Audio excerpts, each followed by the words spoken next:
ప్రతి ఒక్కరూ ఆరోగ్యం పట్ల జాగ్రత్తలు తీసుకోవాలని, వ్యాధి రాకముందే నివారించుకోగలగాలని న్యూరాలజిస్ట్ డాక్టర్ అభినయ తెలిపారు.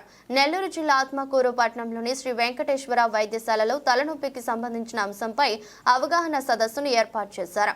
ఈ సందర్భంగా డాక్టర్ అభినయ రెడ్డి మాట్లాడుతూ, వ్యాధి వచ్చిన తర్వాత మందులు వాడి నయం చేసుకోవడం కన్నా వ్యాధి రాకముందే నివారించుకోగలమని తెలియజేశారు. తలనొప్పి ప్రతి ఒక్కరిని బాధించి ఉంటుందని, తలనొప్పి అనేది రెండు విధాలుగా ఉంటుందని, ప్రమాదపరితమైన తలనొప్పిని ముందుగానే గుర్తించి ప్రాథమిక దశలోనే నివారించుకోగలమని తెలియజేశారు. శ్రీ వెంకటేశ్వర హాస్పిటల్ అధినేత డాక్టర్ వెంకటేశ్వర్లు మాట్లాడుతూ, తన 35 సంవత్సరాల డాక్టర్ జీవితంలో గ్రామీణ ప్రజలకు తగ్గట్టు వివరించి వైద్యం చేయడం న్యూరాలజిస్ట్ డాక్టర్ అభినయ రెడ్డికి సాధ్యమవుతుందని, ప్రతి నెల మొదటి శుక్రవారం న్యూరాలజీ డాక్టర్ అభినయ శ్రీ వెంకటేశ్వర వైద్యశాలలో అందుబాటులో ఉంటారని, ప్రతి ఒక్కరూ డాక్టర్ అమ్మ సేవలను సద్వినియోగం చేసుకోవాలని తెలిపారు.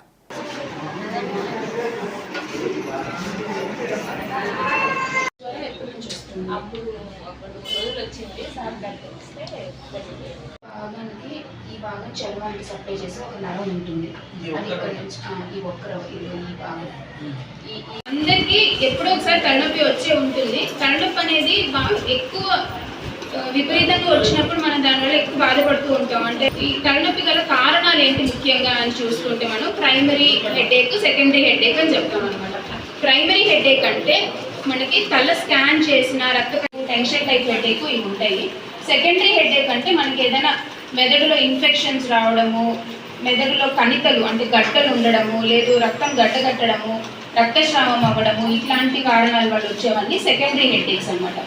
కొంచెం డేంజరస్ అనమాట. ట్రీట్మెంట్ ఇమీడియట్గా ఇవ్వాల్సి వస్తుంది. అదే ప్రైమరీ హెడేక్ అంటే డేంజరస్ కాదు, కానీ తలనొప్పి వల్ల వచ్చే ఇబ్బందులు అవన్నీ ఇబ్బందికరంగా ఉంటాయి. మామూలుగా ఒక 10 మందిలో ప్రతి 10 మందిలో ఒకరికి మైగ్రేన్ తలనొప్పి అనేది వస్తూ ఉంటుంది. మామూలుగా మనకి డ్యూరేషన్ అంటే ఎంతసేపు మైగ్రేన్ తలనొప్పి వస్తుంది అంటే 4 గంటల నుంచి 72 గంటల వరకు రావచ్చు. ఈ తలనొప్పి వచ్చినప్పుడు దాంతోపాటు వాంతి వచ్చినట్టు ఉండడం, వాంతి అయిపోవడం, కొంతమందికి వాంతి అయిన తర్వాత తలనొప్పి తగ్గిపోవడం, లేదు ఎక్కువ లైట్ చూసినప్పుడు అంటే ఎండకి వెళ్ళినప్పుడు కానీ, లేదు టీవీ ఎక్కువ చూసినా, ఫోన్ ఎక్కువ చూసినా, ఇట్లా ఎక్కువ చూసినప్పుడు తలనొప్పి ఎక్కువ అవుతుంది. ఇప్పుడు కంటిన్యూస్గా 2-3 రోజులు అలాగే తలనొప్పి ఉండడం, అట్లా ఏమైనా క్యారెక్టర్ మారడం అంటారు అనమాట. అట్లా ఏమైనా క్యారెక్టర్ మారితే కంపల్సరీ వచ్చి చూపించుకోవాలి. ఇంకోటి బర్స్ట్ హెడేక్ అంటాం. అంటే పడుకొని నిద్రపోతూ ఉన్నప్పుడు సడన్గా లేచి తలనొప్పితో లేయడము, పొద్దున్న లేచిన వెంటనే తలనొప్పి ఉండడము, ఇట్లా ఉన్నప్పుడు కూడా చూపించుకోవాలి. తలనొప్పితో పాటు ఒకవేళ ఏమైనా జ్వరం ఉండడము, కొన్నిసార్లు ఏంటంటే మనం మెడ ఉంచినప్పుడు కూడా తలనొప్పి ఎక్కువ అవుతుంటుంది అనమాట. అట్లా ఉండడము, తగ్గినప్పుడు ఎక్కువ ఉన్నప్పుడు, ఇవన్నీ ఉన్నప్పుడు కంపల్సరీ మనం డాక్టర్ దగ్గరికి వెళ్ళి చూపించుకోవాలి. ఎందుకంటే ఇలాంటి సూచనలు, సింటమ్స్ అన్నీ ఉన్నప్పుడు మనకి సెకండరీ హెడేక్ వచ్చే అవకాశం ఎక్కువ ఉంటుంది. సెకండరీ హెడేక్ అంటే నేను ఇందాక చెప్పినట్టు మెదడులో ఇన్ఫెక్షన్, మెదడు వాపు కానీ, పక్షవాతం అంటే పెరాలిసిస్ అనమాట, రక్తస్రావం కానీ, రక్తం గడ్డగట్టడం కానీ, ఇట్లాంటివన్నీ ఉండే అవకాశం ఉంది. కాబట్టి అవి మిస్ అవ్వకూడదు. ఎందుకంటే చాలా డేంజరస్. ట్రీట్మెంట్ ఇమీడియట్గా చేసుకోవాలి. సో ఇలాంటి లక్షణాలన్నీ ఉన్నప్పుడు కంపల్సరీగా డాక్టర్ దగ్గరికి వెళ్ళి చూపించుకోవాలి. నేను నా 35 ఏళ్ళ సర్వీస్లో డాక్టర్ చాలా మంది వచ్చారు కష్టలేడుగా, కానీ రూరల్కి అంటే మన విలేజ్ నుంచి వచ్చే వాళ్ళకి ఎటువంటి ట్రీట్మెంట్ కావాలా, అటువంటి వాళ్ళకి మన డాక్టర్ మొక్కలనే చూడగలిగి 35 ఏళ్ళ సర్వీస్ కాబట్టి చెప్పినట్లు సూచనలు పాటిస్తూ.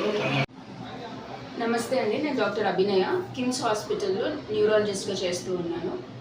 ఇవాళ ఆత్మకూరు క్యాంప్కి రావడం జరిగింది. క్యాంప్కి రావడం గల ముఖ్య ఉద్దేశం ఏంటి అని అంటే, చాలా నరాలకు సంబంధించిన చాలా సమస్యలు మనం నివారించగలిగిన సమస్యలు అయి ఉంటాయి. ఇప్పుడు పక్షవాతం, ఉదాహరణకు పక్షవాతం కానీ, ఫిట్స్ కానీ, ఇట్లాంటివన్నీ మనం చిన్న ఒక్క టాబ్లెట్ వేసుకోవడం వల్ల కూడా చాలా సమస్యలు నివారించగలుగుతాం అన్నమాట.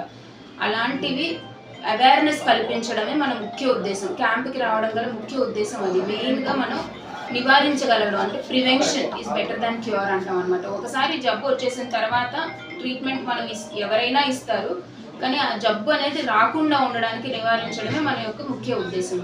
ఈరోజు మనం అవేర్నెస్ టాక్ సందర్భంగా తలనొప్పి గురించి కొన్ని విషయాలు చెప్పడం జరిగింది. తలనొప్పి అనేది మనకు చాలా సాధారణంగా డే టు డే చూస్తూ ఉంటాము. అట్లాంటిది అసలు తలనొప్పికి గల కారణాలు ఏంటి, తలనొప్పి వచ్చినప్పుడు ఎలాంటి తలనొప్పి వచ్చినప్పుడు డాక్టర్ని కంపల్సరీగా కలవాలి అండ్ టెస్ట్ ఎప్పుడు చేసుకోవాలి అండ్ దానికి సంబంధించిన ట్రీట్మెంట్ ఎలా ఉంటుంది ఇవన్నీ ఇప్పుడు వివరించడం జరిగింది. నేను ఆత్మకూరుకి ప్రతి నెల మొదటి శుక్రవారం వస్తాను. మా సిబ్బంది ద్వారా మీరు కాంటాక్ట్ అయ్యి అపాయింట్మెంట్స్ తీసుకొని మా సేవల్ని మీరు వినియోగించాలని కోరుకుంటున్నాను.